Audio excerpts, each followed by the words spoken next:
அன்பான உறவுகளுக்கு வணக்கங்க. இங்கே விஜயா சிந்தாமணியை மிரட்டி விட்டு வந்ததுலேருந்து சிந்தாமணியால் ஒன்றும் இருக்க முடியலைங்க. மண்டையை போட்டு பிச்சுக்கிட்டு இருக்கு. என்ன வந்து ஆளாளுக்கு மிரட்டுவீங்களாடி, உங்களை நான் சும்மா விட மாட்டேன்டி அப்படின்னு சொல்லிட்டு செம்ம கோதல் இருக்காங்க. என்ன பண்ணலாம், நம்ம ரேகா யாராவது ஒன்றும் இல்லாத நான் இழுத்துட்டு போயிடுவேன்னு சொன்னாலே, அப்போ அவளுக்கு தெரிஞ்சிருக்குமா, ஒன்றும் புரியலையே. அடுத்து பார்க்குறாங்க, ரேகாவுக்கு கால் பண்ணுறாங்க. என்ன கண்டு பண்ணுற அப்படின்னு சொல்ல, வேலையெல்லாம் முடிச்சிட்டேன் வர்றேன் அப்படின்னு சொல்ல, வராத, இங்கே வந்து நீ என்ன பண்ண போகிற, ஏம்மா என்னையே இங்கே கொண்டாந்து போட்டு அடைச்சி வச்சிருக்கீங்க அப்படின்னு கேட்க, இங்கே பாரு, நீ வராத, நீ அங்கே தான் இருக்கணும். எதுக்குமா நான் இங்கே தான் இருக்கணுங்கிற, ஆமாடி உனக்கு நாங்கள் மாப்பிள்ளை பார்த்துருக்கோம், அதனால அங்கே தான் வச்சு கல்யாணம் பண்ணலான்னு இருக்கோம். என்ன புரியலையே, பொடி வச்சு பேசுகிறீங்க, என்ன திடீர்னு கட்டி கொடுக்க நினைக்கிறீங்க, எனக்கு கல்யாணம்னா நான் இப்போ கேட்கலையே. நீ கேட்குற அதெல்லாம் எங்களுக்கு தேவையில்லை, உங்கள் அப்பாவே சொல்லுவார் கேட்டுக்கோ அப்படின்னு சொல்லிட்டு அவங்க அப்பா கிட்ட போய் பேச வைக்கிறாங்க. அவங்க அப்பாவும், ஆமாம்மா நீ அங்கே இரு, உனக்காக பெரிய கோட்டீஸ்வரனா பார்த்து வச்சுருக்கேன், அவன் தான் அவன் கழுத்தில் தாலி கட்டுவான், 10 வீடு 10 பங்களா 10 ஃபேக்ட்ரி இருக்குது, வரப்போகிற மருமையை அப்படி கெத்தாக இருந்தால் தான் நமக்கும் கெத்து, நீ ஒன்றும் இல்லாதவனை போய் கல்யாணம் பண்ணிவிட்டு என்ன நினச்சிட்டு இருக்க அப்படின்னு ரேகாவுக்கு புரிஞ்சு போகுது. ஓ, இதுக்காக தான் பண்ணிட்டு இருக்கீங்களா, இங்கே பாருங்க, என்ன ஆனாலும் சரி நான் யாரையும் கட்டிக்க மாட்டேன், உங்களுக்கு விவரம் புரிஞ்சிச்சு போல இருக்கு, சத்யாவை தான் நான் கட்டிக்குவேன், என்ன பண்ணீங்கன்னு பார்த்துலாம், நான் இன்னைக்கே கிளம்பி வாரேன் அப்படின்னு சொல்ல, ஐயோ அப்படின்னு சொல்லிட்டு ஃபோனை வச்சுறாங்களா. இப்போ என்னங்க பண்ணலாம், என்ன பண்ணுறது தெரியலையே, அவன் நினச்சதை சாதிப்பாளே, இப்போ என்ன பண்ணுறது, ஒன்றும் இல்லாத ஓட்டாண்டியாவா கல்யாணம் பண்ணுறதுன்னு புலம்பி தள்ள, என்கிட்ட விட்டுருங்க நான் பார்த்துக்கிறேன் அப்படின்னு சிந்தாமணி என்ன பண்ணுது, ஆட்களை வச்சு சத்யாவை தூக்கி அடைச்சி வச்சிருதுங்க. இங்கே பார்த்தா கத்துறாரு கதறாரு, நோ ஒன்றும் வேலை இல்லை, கையை போட்டு காலை போட்டு கட்டி ரூம்குள்ள அடைச்சி வச்சிடறாங்க. ரேகா வந்துடுது. வந்ததுக்கப்புறம் ஆஃபீஸுக்கு போதா, என்னப்பா நினச்சிட்ருக்கீங்க, சத்யாவை என்ன பண்ணீங்க அப்படின்னு கேட்க, ஏன் அப்படின்னு கேட்க, உங்ககிட்ட பேசிட்டு போன அடுத்த 1 மணி நேரத்துலேருந்து அவன் ஃபோன் சுவிட்ச் ஆஃப்னு வருது, சொல்லுங்கப்பா என்னப்பா பண்ணீங்க அப்படின்னு ரேகா கத்துறாங்க. நாங்களாம் ஒன்றும் பண்ணலம்மா, நாங்கள் ஏன் அவனை பண்ண போகிறோம், நீ அங்கே இருக்க போகிற, உனக்கு மாப்பிள்ளை பார்த்து கட்டி வைக்கலான்னு இருக்கோம், அவனை நாங்கள் ஒன்றும் பண்ணலை. ஒன்றும் பண்ணலையா, பார்த்துக்கலாம், நீ அவங்க வீட்டில் இருப்பாங்க, நீ எங்கே வந்து கேட்டுக்கிட்டு இருக்க, வேணா அவங்க வீட்டில் போய் கேட்டுக்க, நீ என்னம்மா நீ அப்படின்னு சொல்லிட்டு அசால்ட்டாக பதில் சொல்ல, சிந்தாமணிகிட்டையும் போய் கேட்குது, என்னம்மா பண்ணி வச்சிருக்கீங்க, என்ன பண்ணீங்க என் சத்யாவை, அடைச்சி வாயை மூடுறி, என்னடி ஏன் சத்யா என்ன பெரிய இவனா ஒட்டிக்கிட்டு வாழ்ந்தியா, அவன்லாம் ஒன்றும் இல்லாதவன்டி, 4க்கு 4 வீட்டில் இருக்காண்டி, 10க்கு 10 கூட வீடு இல்லடி, அவன் வீட்டில் போய் தூ அப்படின்னு துப்புறாங்க. போது நிறுத்துமா, அவங்க 10க்கு 10 இருந்தாலும் தன்மானத்தோட உழைச்சி சாப்பிட்றாங்க, நானும் மட்டும் நடி உழைக்காம இருக்கேன், ஆமாம் அடுத்தவங்க உழைப்பில் நீங்கள் வாழ்ந்துட்டு இருக்கீங்க, அதனால உழைப்பில் தான் நீங்கள் வாழ்கிறீங்க அப்படின்னு சொல்லிட்டு பார்த்துக்கிறேன் அப்படின்னு வராங்க. ரேகா அப்படின்னு சொல்லிட்டு பின்னாடியே வர, அம்மா அவ்வளோதான் நில்லு அப்படின்னு சொல்லிட்டு மரியாதையாக சொல்லிடுங்க, சத்யாவை எங்கே வச்சுருக்கீங்க, அடியே நாங்கள் ஒன்றும் பண்ணலடி, அவன் வீட்டில் தான் இருப்பேன், என்ன அம்மா போட்டு வீட்டுக்குள்ளே கிடக்குறானா என்ன தெரியலையே அப்படின்னு சொல்லிட்டு அவள் வாட்டுக்கு அங்கிட்டு போகிறாங்க. ரேகா வீட்டுக்கு வராங்க. ஆண்டி அப்படின்னு சொல்ல எல்லாரும் இருக்கிறாங்களா, வாமா வா அப்படின்னு சொல்ல மீனாவும் வந்து வேகமாக கட்டிக்கிறாங்க. ஆண்டி நான் வந்துட்டேன் ஊர்லேருந்து அப்படின்னு சொல்ல மீனாவை பார்க்குறாங்க. ஆமாக்கா, முத்து கேட்குறாரு, என்னம்மா எப்போ வந்த அப்படின்னு கேட்க, அண்ணா எனக்கு அங்கே இருக்க பிடிக்கலண்ணா, எங்கள் அம்மாவும் எங்கள் அப்பாவும் சதி பண்ணுறாங்கண்ணா. என்னம்மா சொல்கிற, ஆமாண்ணா அப்படின்னு சொல்லிட்டு அப்படி பார்க்குறாங்களா விஜயாவை. அங்கே அப்படிங்கல அது பாட்டுக்கு உட்காந்து அப்படி கால் மேலே வாழ்ட்டு அது அப்படி அதாவது கண்டுக்காத மாதிரி விஜயா இருக்காங்களாம். அதை விடுமா, நீ இப்போ சொல்லு என்ன விஷயம் அப்படிங்கல. இல்லை சத்யா எங்கே அப்படின்னு கேட்க, சத்யா வேலைக்கு தான் போயிருப்பான் அப்படி சொல்ல, எப்போ இருந்தவங்க நீங்கள் பேசுனீங்க, எப்போ இருந்து உங்ககிட்ட வரல, அவன் ஆமாம்ல காலையில் போனவன் நேற்று காலைல ஐயோ வெளியூர் போகிறேன்னு சொன்னான், ஆனால் கால் பண்ணாமல் இருக்க மாட்டானே அப்படின்னு சொல்லிட்டு அப்புறம் தான் அவங்களுக்கே தெரியுது. கால் பண்ணி பாருங்க அப்படிங்கிற ஃபோன் அடிக்கிறாங்க. ஃபோனே ரிங் ஆகலைங்க, சுவிட்ச் ஆஃப்னு வருது. ஐயோ நம்ம வீட்டு பிரச்சனையில் என் தம்பியை மறந்துட்டோமே, என்னங்க ஆச்சு அப்படிங்கிற. ரேகா என் பிள்ளைய காணணும்னு உனக்கு எப்படிமா தெரியும், என் தம்பியை காணணும் நீ எப்படி சொல்கிற அப்படி சொல்ல, காணாமல் ஆக்கினதே எங்கள் ஆத்தாக்காரி தானே அப்படி சொல்ல, என்னம்மா சொல்கிற, ஆமாம் நேரடியாக நான் அங்கே போயிட்டு தான் வந்தேன், எனக்கு வேறு மாப்பிள்ளை பார்த்து கட்டி வைக்க பார்க்குறாங்களாம், இவன் ஒன்றும் இல்லாதவனா, சத்யாவை அப்படி தூக்கிட்டாங்க, எனக்கு நல்லா தெரியும், அதனால தான் நான் இங்கேருந்து கிளம்பி வந்திருக்கேன் அப்படின்னு கத்துறாங்க. அப்படியே உள்ளார இருந்து வெளியில் வருது விஜயா. ஓ சிந்தாமணி மக தானே, சூப்பர் அப்படின்ட்டு வரையில இவங்க ஆண்டி அப்படிங்கல, இருமா கண்ணு இரு அப்படின்னு வேகமாக வந்து, வா ஏங்க எந்திரிங்க அப்படின்னு சொல்லிட்டு, இல்லை ஒரு சேர் எடுத்துட்டு வா அப்படின்னு மீனா போய் சேர் எடுத்துட்டு வாமா அப்படிங்கல சேர் எடுத்து வந்து போடுறாங்க. நீ உட்காரு கண்ணு அப்படின்னு உட்கார வைக்கிறாங்க. இங்கே பாரு கண்ணு, நீ எதுக்கும் பயப்படக்கூடாது, நீ அம்மா இருக்காங்க, அப்பா இருக்காங்க, பணம் படைச்சவங்க அப்படிலாம் நினைக்கவே நினைக்காத. நீ ஆசைப்பட்ட வாழ்க்கையை வாழணும். மனுஷங்க எத்தனை நாளைக்கு வாழ போகிறோம்? உனக்கு கல்யாணத்தை பண்ணி வைக்க வேண்டியது எங்கள் பொறுப்பு. நான் இருக்கேன் இந்த விஜய் ஆண்டி. ஆஹா, ஆண்டி இல்லை, முத்துவை என்ன சொன்னேன்? அண்ணான்னு சொன்னேன். அப்போ அவன் என் பையன். அவன் உனக்கு அண்ணன்னா நீ எனக்கு பொண்ணு தான். பொண்ணு மாதிரி இல்லை, பொண்ணே தான். உனக்கு கல்யாணத்தை பண்ணி வைக்கிறது ஏன் பொறுப்பு. முத்து பார்க்குறாரு, பேசுறது என்ன எங்கள் அம்மாவா இல்லை யாரு, கனவா நனவா? அப்பா கிட்ட கேட்க அண்ணாமலையும் அதாண்டா நானும் பார்க்குறேன், உன் அம்மாவா இப்படிலாம் பேசுகிறா. ஆமாப்பா அப்படி பார்க்குறாங்க எல்லாரும். இல்லை சம்மந்தி, நான் அந்த சம்மந்தமே வேணான்னு தான் சொல்கிறேன். அட சம்மந்தி நீங்கள் சும்மா இருங்க. என்னடா மறுபடியும் ஆக்சிடென்ட் மேலே ஆக்சிடென்ட்டாக கொடுக்குறாளேடா உன் அம்மா. அதானே மீனா பார்த்தா அப்படியே அதிசயிக்குது. அடுத்து பார்த்தா என்ன சொல்கிறதுனே தெரியல. என்ன ஆண்டி சொல்கிறீங்க? ஆண்டி சொல்லக்கூடாது, அம்மா சொல்லு. என்னம்மா சொல்லுங்க அப்படிங்கிறாங்க. இங்கே பாரு, நீ ஆசைப்பட்ட பையன் சத்யா. அவனை கண்டுபிடிக்கிறது உங்கள் அம்மாட்ட இருக்கும். கண்டுபிடிச்சிடலாம், அதெல்லாம் பயமில்ல. ஏன்னா கண்டுபிடிக்கிறதுக்கு என் வீட்டில் 2 சிஐடி இருக்காங்கல்ல. சிஐடியா யார்? இந்த என் மயனும் என் மருமகளும் தான். ஐயோயோ அப்பா அப்படிங்கிறாரு. என் பையன் என் மருமகன்லாம் சொல்லுது. அம்மா ஒன்றும் புரியலையே அப்படிங்கிறாங்க. அடுத்து பார்த்தா சரி நீ கவலைப்படாத, சத்யா தான் உன் புருஷன் போதுமா அப்படின்னு சொல்ல. ரொம்ப தேங்க்ஸ்மா, என்னை ஆசீர்வாதம் பண்ணுங்க அப்படின்னு சொல்ல. சீக்கிரமே உனக்கு கல்யாணம் நடக்கட்டும், இந்த வீட்டுக்கு நீ மருமகளாக வர்ற அப்படின்னு சொல்ல. அதுக்கு முத்துவும் அடுத்து மீனாவும் சரி வா நம்ம சத்யாவை தேடி கண்டுபிடிக்கணும் அப்படின்னு சொல்ல. ரேகாவும் நானும் வர்றேன், நீ ஒரு பக்கத்து போ, நான் ஒரு பக்கத்து போகிறேன், போலீஸில் போய் சொல்லுவோம் அப்படின்னு ஆளாக பறக்குறாங்க. அதுக்கிடையில் ரவிக்கும் ஸ்ருதிக்கும் ஃபோன் பண்ணி தகவலை சொல்ல ஸ்ருதியும் வந்து ஜாயின் பண்ணிக்கிறது. நானும் வர்றேன் அப்படின்னு சொல்லிட்டு கிளம்புறாங்க. விஜயா பார்க்குறாரு அண்ணாமலை. ஏன் விஜயா, என்ன உன்கிட்ட ஒன்று கேட்கணும். என்னங்க கேட்க போகிறீங்க? இல்லை இங்கே இருக்கிறது விஜயாவா இல்லை உள்ளுக்குள்ள ஏதாவது ஒரு ஆண் மகன்மா பூந்துருக்கா? ஏன் அப்படி சொல்கிறீங்க? அப்போலாம் ஒன்றும் இல்லை, நான் நல்ல மனசோட தான் சொல்லியிருக்கேன் அப்படி சொல்ல. இல்லையே, எலிய 8 மலை வெட்டியோட போகுதுன்னா அது ஏதோ ஒன்று இருக்குது. சொல்லு விஜயா சொல்லு. ஒன்றும் இல்லை அப்படின்னு சொல்லிட்டு ரூம்குள்ளே போக அங்கிட்டு மீனா அம்மா அலறி அடிச்சுட்டு ஓடுது கண்டுபிடிக்கிறதுக்கு. மயனை காணமேன்ட்டு இங்கே அண்ணாமலை உள்ளுக்க போகிறாரு. சொல்லு விஜயா, எதுக்கு இப்படி சொன்னேன்? ஏங்க நான் என்னங்க பண்ணேன்? நான் ஒன்றுமே சொல்லலை. அவள் ஆசைப்பட்டா சின்னஞ்சிறுசு சேர்த்து வைக்கிறேன்னு சொல்லியிருக்கேன், அவ்வளவுதான். நீ அவ்வளோ நல்லவல்லையாச்சே, ஏங்க அப்படிலாம் பேசுகிறீங்க? நான் நல்லவ தான். சரி அப்போ நல்லவங்கிற லிஸ்ட்டோட அந்த ஏன் அப்படி சொன்னேன்னு சொல்லேன். அது ஒன்றும் இல்லை, அந்த சிந்தாமணி எப்படி பேசுனா தெரியுமா? என்னென்ன திமிர் பேச்சு பேசுகிறா.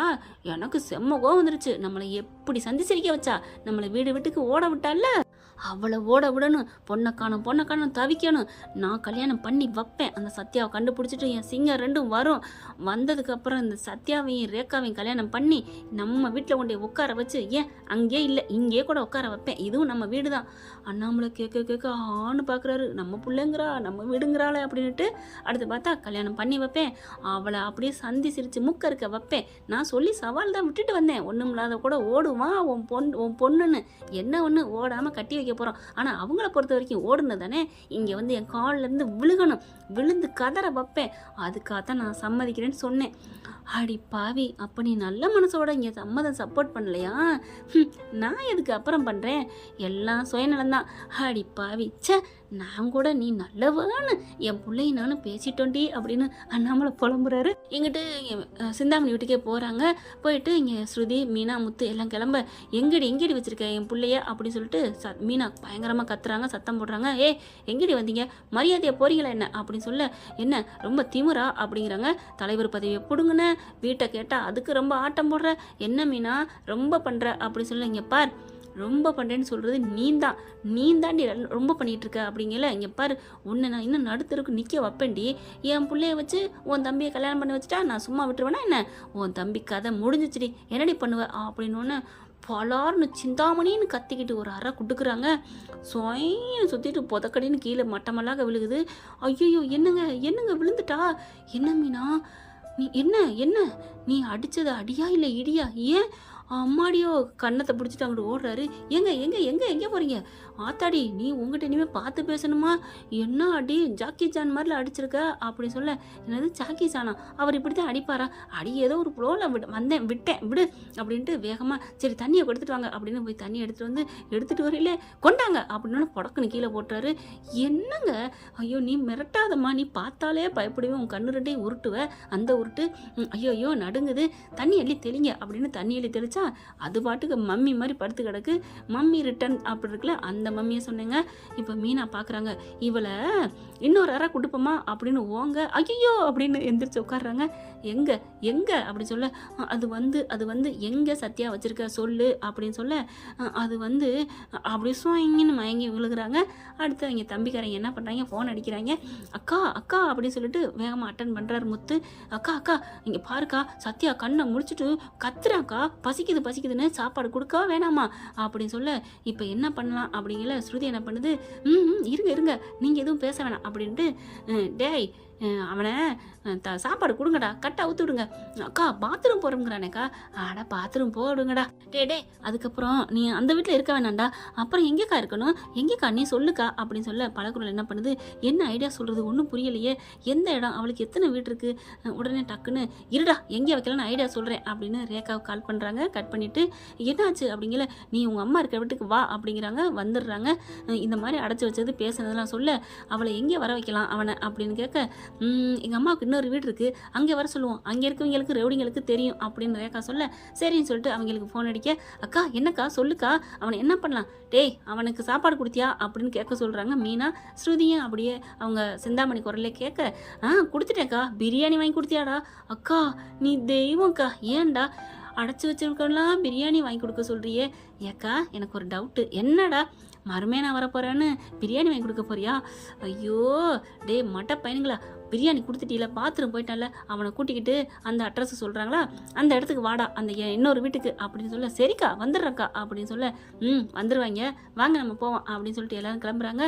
சிந்தாமணி அப்படின்னு மீனா கேட்க, அதெல்லாம் அம்மா எந்திரிச்சிரும், இப்போ கண்ணை மூடிக்கிட்டு கேட்டுக்கிட்டு தான் இருக்கும், உங்கள் அடிக்கு பயந்துட்டு எந்திரிக்காமல் இருக்குது அப்படின்ட்டு ரேகா எல்லோரும் கிளம்பி ஓடுறாங்க.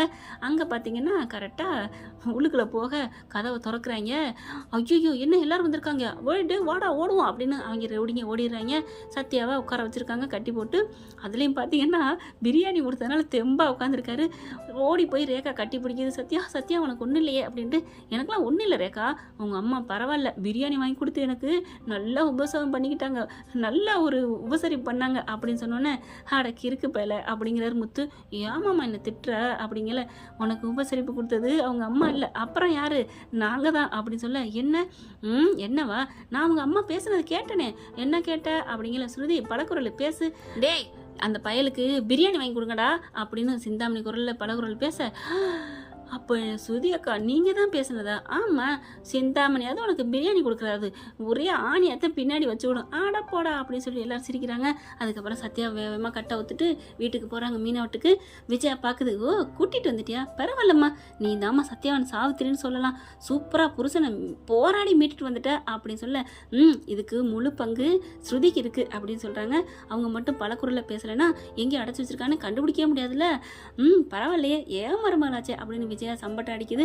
அதுக்கப்புறம் என்ன பண்ணலாம், இதை விடக்கூடாது, உடனே கல்யாணத்தை முடிக்கணும், இல்லைன்னா உங்கள் அம்மா உன்னை வந்து எப்படியாவது பண்ணும் அப்படின்னு விஜயா சொல்ல, நீங்கள் சொல்கிறது சரிதாம்மா அப்படிங்கிறாங்க. முத்து மீனாவும் இல்லை பொறுமையாக பண்ணுவோம், அதெல்லாம் உடனே பண்ணக்கூடாது அப்படிங்கல, நான் சொல்கிறேன் உடனே கல்யாணம் நடக்கணும், நான் சொன்னது தான் அப்படின்னு பார்க்கல. ரேகாவுக்கு சந்தோஷம். மீனாவும் முத்தும் வேணான்னு சொல்கிறாங்க. அண்ணாமலை பார்க்குறாங்க. நீங்கள் என்னங்க சொல்கிறீங்க, எனக்கு என்ன சொல்கிறதுனே புரியலையே, உன்கிட்ட 1 கிலோ மிச்சர் வாங்கி கொடுத்தா தின்னுக்கிட்டே இருப்பேன், என்ன அண்ணாமலை கல்யாணத்தை முடின்னு சொல்லி, இல்லை வேணான்னு சொல்லு, ஒன்றும் புரியலன்னு சொன்னால் என்ன அர்த்தம்? விஜயா பார்க்குது. அதெல்லாம் முடியாது. மீனா உள்ளுக்கு எதுவும் மாலை கீழே வச்சிருக்கியா? 2 மாலை கல்யாணத்துக்காக வச்சிருக்கேன், கோயிலில் சாமிக்கே தான் அப்படிங்கிறாங்க. எடுத்துட்டு வா, சாமி நம்மளை மாதிரி நல்லவங்களுக்கு ஒன்றும் சொல்லாது அப்படின்னு சொல்ல, கழுத்தில் 2 பேரையும் மாலையை போடுறாங்க. விஜயாவே எல்லாத்தையும் பண்ணுது. இங்கே அதுக்குள்ள சிந்தாமணி கண்ணை முடிச்சிருது. என்னடா ஆச்சுன்னு ஃபோன் பண்ணி கேட்டால், இந்த மாதிரி முத்து மீனாவும் கடத்திட்டு போயிட்டாங்க, காப்பாற்றிட்டு போயிட்டாங்க அப்படின்னு சொல்ல, ஐயோ கூட்டிகிட்டு போயிட்டாங்களே அப்படின்னு பதறி அடிச்சுட்டு வர விஜய் அதுக்குள்ளே கால் பண்ணுது. புள்ள இன்னொருத்தனோட ஒன்றும் ஓடி போயான்னு சொன்னேன்ல, அவனுக்கு கல்யாணம் நடக்குது, சீக்கிரம் மீனா வீட்டுக்கு வா அப்படின்னு சொல்ல அலறி அடிச்சுட்டு போகிறாங்க. அதான் சிந்தாமணி ஓடுதுங்க. இங்கே பார்த்தா சீக்கிரம் சீக்கிரம் பூவை வைய தலையில் வைய அப்படின்னு சொல்ல, அத்தை அப்படின்னு மீனா சொல்ல, எனக்கு என் மேலே மரியாதை இருக்கா இல்லையா? இருக்குத்த, அப்போ என் பேச்சை கேளு, நான் நல்லதான் பண்ணுறேன், உன் தம்பி நம்ம கல்யாணம் பண்ணி வச்சா கௌரவமாக இருக்கும், இல்லைன்னா ஓடி போயிடுவேன் அவளோட. அப்படி வேணுமா? இல்லத்த அப்படிங்கிறாங்க. அண்ணாமலை பார்க்க நான் சொல்கிறது கேளுங்க அப்படிங்கிற. சரி நான் என்னத்த சொல்கிறேன் அப்படிங்கிறாங்க. சந்திரா கடந்து துடிக்குது. இங்கே பாருங்கள் சம்மந்தியம்மான்னு சொன்னோன்னு தூக்கி வாரி போடுது. சரிங்க நீங்கள் சொன்னால் சரி அப்படிங்கிறாங்க. அடுத்து சிந்தாமணி வர தாலியை கொடுக்குது. நம்ம விஜயா தான் கொடுக்குது. தாலியை கட்டுறா சத்யா அப்படிங்கல. அக்கா அப்படின்னு மீனா பார்க்குறாரு. கட்டுறா, என் அத்தை சொல்லிச்சுல, அப்புறம் என்ன? அதுதான் என் மருமங்கிறது. பரவாயில்ல மீனா, நீ சூப்பர் தான் அப்படின்னு சொல்ல, அத்தை நானு அப்படின்னு சொல்ல, நீனும் தான் என் 2 மருமகளும் தங்கம் தான் அப்படின்னு சொல்கிறாங்க. தகரம் தான் வெளியில் ஓடிடுச்சுன்னு சொல்லணும். இப்போ தாலியை கட்ட சிந்தாமணி வருது. ஏன்னு கத்திக்கிட்டு வருது. என்ன போயின்னு டங்கடி அப்படிங்கிறாங்க.